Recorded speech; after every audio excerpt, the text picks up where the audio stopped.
राम राम साहब, किसान भाइयों। अभी हमने 1 घंटे पहले जिला कलेक्टर महोदय को ज्ञापन दिया। एक तो ज्ञापन राष्ट्रपति जी महोदय के नाम से था, एक ज्ञापन मुख्यमंत्री जी के नाम से था। दोनों ज्ञापन हम प्रतापगढ़ जिला कलेक्टर महोदय को देकर आए हैं। और कल शाम को बहुत ओलावृष्टि हुई, बारिश भी हुई, अतिवृष्टि भी हुई, जिससे अफीम के डोड़े टूट गए, पत्ते टूट गए और अफीम चिरी हुई थी वो अफीम धुल गई। इस प्रकार से अफीम में बहुत बड़ा नुकसान हुआ।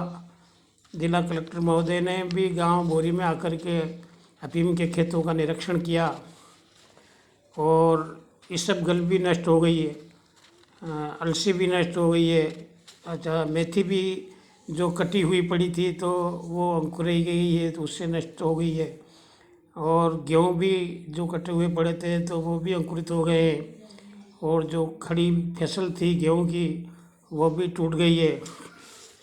तो इसलिए आज बहुत बड़ा नुकसान हुआ। अधिकारियों ने भी मौके पर आके देखा। हमने मांग की कि गिरदावरी कराई जाए और भारत सरकार और राजस्थान सरकार से अफीम में और दूसरी फसलों में सहायता दिलाई जाए। अफीम में किसी भी प्रकार की कोई सहायता नहीं देते हैं, लेकिन फिर भी कलेक्टर साहब ने कहा है कि भैया उसमें जो आज अफीम कम आया है तो रजिस्टर में नोट करते हैं, तो उसमें आप लिख देना कि भाई आज इतनी अफीम कम आई, इतना नुकसान हो गया है।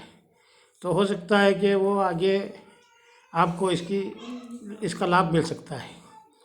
और अफीम का ज्ञापन देने में आज हमारी अध्यक्षता धरना दिया हम लोगों ने। बाहर 100-200 आदमी थे धरना देने में और 25-30 आदमी हम ज्ञापन देने गए थे।